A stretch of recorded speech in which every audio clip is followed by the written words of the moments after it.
Jai Sairam, welcome back to my channel. இன்றைக்கி இந்த பதிவில் இந்த வருடம் வரக்கூடிய அனுமன் ஜெயந்தி வழிபாடு பற்றி தான் ஷேர் பண்ண போகிறேன். நமக்கு எல்லா காரியத்திலையும் வெற்றி மேலே வெற்றி கிடைக்கணும் அப்படின்னா நாம் ஆஞ்சநேயரை வழிபாடு செய்கிறது அப்படிங்கிறது ரொம்ப சிறப்பு வாய்ந்தது. இந்த மார்கழி மாதத்தில் வரும் மிக முக்கியமான விரதம் மற்றும் வழிபாட்டு நாட்களில் அனுமன் ஜெயந்தியும் ஒன்றுன்னே சொல்லலாம். இந்த மார்கழி அமாவாசை அன்னைக்கு முன்னோர்களுக்கு செஞ்சு வழிபாடு செய்கிறதோட ஆஞ்சநேயரையும் மனதார வழிபாடு செய்யணும். இந்த ஆண்டு அனுமன் ஜெயந்தி எப்போ வருது, எந்த நாளில் அனுமனை எப்படி வழிபட்டால் அதிக அளவிலான பலன்களை நாம் பெறலாம் அப்படின்றத பற்றி இந்த பதிவில் பார்க்கலாம். இந்த பதிவை முழுசாக ஸ்கிப் பண்ணாமல் பாருங்கள், நிச்சயமாக உங்களுக்கு ரொம்ப பயனுள்ள பதிவாக இருக்கும்.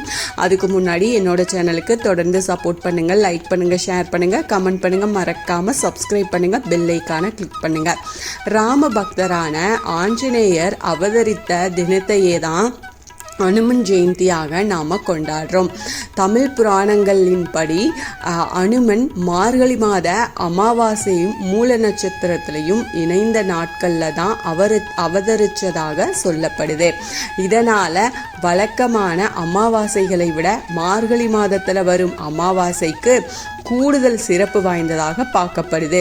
இந்த நாளில் விரதம் இருந்து முன்னோர்களை வழிபாடு செய்கிறதோட ஆஞ்சநேய பெருமானையும் வழிபாடு செஞ்சோம் அப்படின்னா அமைதி, செல்வ வளம், உடல் வலிமை, தைரியம் இது எல்லாமே கிடைக்கும்.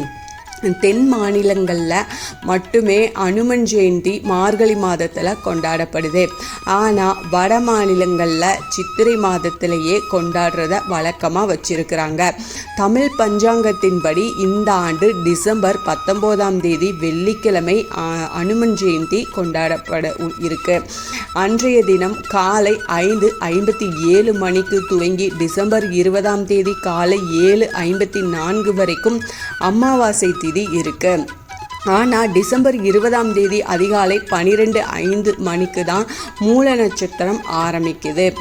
இதனால திதியை அடிப்படையாக வச்சு அனுமன் ஜெயந்தியை கொண்டாடுறவங்க டிசம்பர் 19 அன்னைக்கும், நட்சத்திரத்தை அடிப்படையாக வச்சு கொண்டாடுறவங்க டிசம்பர் 20 அன்னைக்கும் அனுமன் ஜெயந்தியை கொண்டாடலாம்.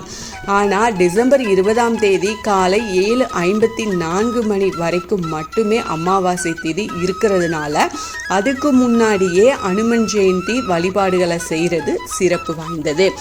அனுமன் ஜெயந்தி அன்னைக்கே அனுமனை வழிபாடு செய்கிறதுனால ஞானம், தீய சக்திகளிடம் இருந்து பாதுகாப்பும் நமக்கு கிடைக்கும். குறிப்பாக சனி மற்றும் ராகுவால் ஏற்படும் தீய பலன்கள் குறையும். இந்த நாளில் அனுமனுக்கு செந்தூரம் சாற்றி அனுமன் மந்திரங்களை சொல்லி வழிபாடு செய்கிறதுனால வாழ்க்கையில் இருக்கும் கஷ்டங்களில் இருந்து விடுபட்டு மகிழ்ச்சி மற்றும் தொடர்ந்து வெற்றிகளை நம்மளால் பெற முடியும்.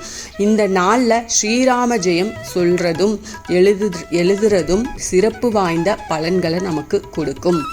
இந்த நாளில் எத்தனை முறை முடியுமோ அத்தனை முறை ஸ்ரீராம ஜெயம் சொல்லிகிட்டே இருங்க. இது அனுமனின் அருளை விரைவாக பெற்று கொடுக்கும்.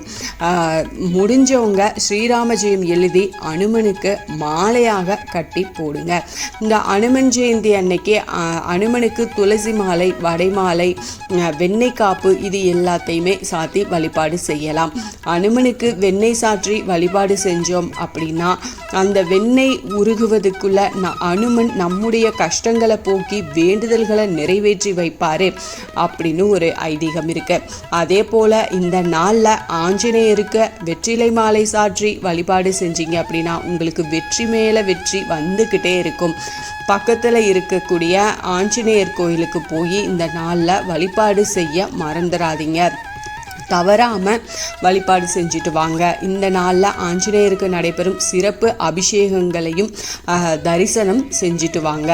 அதே போல் வீட்டில் நீங்கள் ஆஞ்சநேயர் படமோ இல்லை விக்கிரகமோ வச்சுருந்தீங்க அப்படின்னா துளசி மாலை சாற்றுங்க. ஆஞ்சநேயருக்கு எளிமையான ஒரு அபிஷேகத்தை செஞ்சுக்கோங்க. கண்டிப்பாக திராட்சை பழம் வச்சு வழிபாடு செய்யுங்க, வெண்ணெய் வச்சும் வழிபாடு செய்யுங்க. இது எல்லாமே ஆஞ்சநேயருக்கு ரொம்ப பிடிச்சமான பொருட்கள். அதே போல் துளசியால் அர்ச்சனை பண்ணுங்க. உங்களுக்கு என்ன பிரார்த்தனை இருந்தாலும் ஒரே ஒரு நெய் தீபம் ஏற்றி வச்சு உங்கள் பிரார்த்தனையை முன் வச்சு ஆஞ்சநேயரை வழிபாடு செய்யுங்க. நிச்சயமாக உங்களுடைய பிரார்த்தனையை எல்லாமே ஆஞ்சநேய பெருமான் நிறைவேற்றி கொடுப்பாரு. இந்த பதிவு உங்களுக்கு பயனுள்ள பதிவாக இருக்கும் அப்படின்னு நான் நம்புகிறேன். இதில் ஏதாவது சந்தேகம் இருந்தால் எனக்கு கமெண்ட்டில் கேளுங்க, நான் பதில் சொல்கிறேன். என்னோட சேனலுக்கு தொடர்ந்து சப்போர்ட் பண்ணுங்கள், லைக் பண்ணுங்கள், ஷேர் பண்ணுங்கள், கமெண்ட் பண்ணுங்கள், மறக்காமல் சப்ஸ்கிரைப் பண்ணுங்கள், பெல் ஐக்கானை கிளிக் பண்ணுங்கள். இது போல் எனக்கு தெரிஞ்ச ஆன்மீக பதிவுகளை உங்ககிட்ட நான் ஷேர் பண்ணுறேன். Thank you friends. மீண்டும் அடுத்த பதிவில் சந்திப்போம்.